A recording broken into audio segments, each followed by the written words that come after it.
Bonjour à tous et bienvenue dans cette nouvelle vidéo sur la nutrition.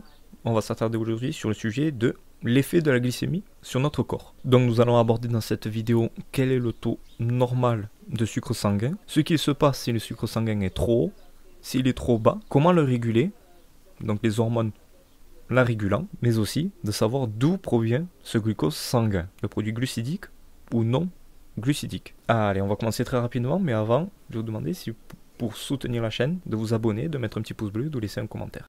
Alors la glycémie, c'est le taux de glucose ou de sucre contenu dans le sang. Le taux de glycémie normal à jeun est comprise entre 0,7 g et 1,1 g par litre, et après un repas, elle est comprise entre 1 et 1,4 par litre.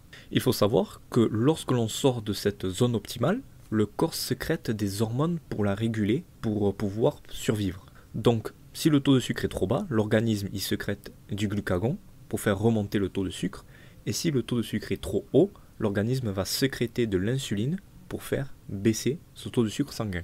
Il faut savoir que le glucose, c'est le substrat énergétique préférentiel du cerveau et c'est aussi la source d'énergie fondamentale pour certaines cellules sans mitochondries comme les globules rouges. Et c'est bien entendu, comme on a expliqué dans les précédentes vidéos, la principale source d'énergie de notre organisme. Donc ce taux de sucre sanguin va varier et donc une source constante de glucose sanguin est absolument indispensable à la vie humaine. Alors le glucose sanguin il provient de trois origines.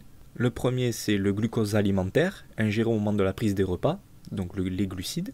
Le second c'est la néoglucogénèse, c'est-à-dire la création de glucose à partir de substrats énergétiques non glucidiques. Donc l'on fait du glucose sans utiliser les glucides. Et la troisième origine, c'est le glycogène. C'est la forme de stockage du glucose qui est principalement stocké dans le foie et dans les muscles. Et ce glycogène, pour pouvoir être utilisé par l'organisme, il va être retransformé en glucose par ce qu'on appelle la glycogénolyse. Pour que le taux de sucre sanguin reste constant, notre corps va alterner entre la production d'insuline et de glucagon, ce qui va amener plusieurs réactions pour faire monter ou baisser le taux de sucre sanguin. Par exemple, pour faire monter le taux de sucre sanguin, pour éviter l'hypoglycémie, notre corps va sécréter du glucagon et va donc utiliser la néoglucogénèse, comme l'on a expliqué. Notre foie va puiser dans les réserves non glucidiques, c'est-à-dire autre chose que les glucides, pour fabriquer du sucre. Et en plus de ça, il va aussi utiliser la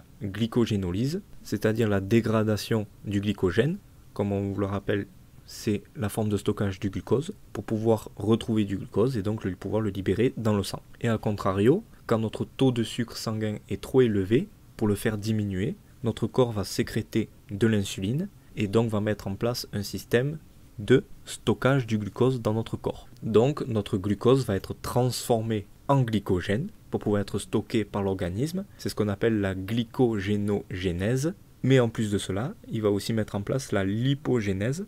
Quand notre stock de glycogène est saturé, le surplus de sucre va être transformé en acide gras. Et donc avec la lipogénèse va se transformer en tissu adipeux, c'est-à-dire le gras que l'on a dans notre corps.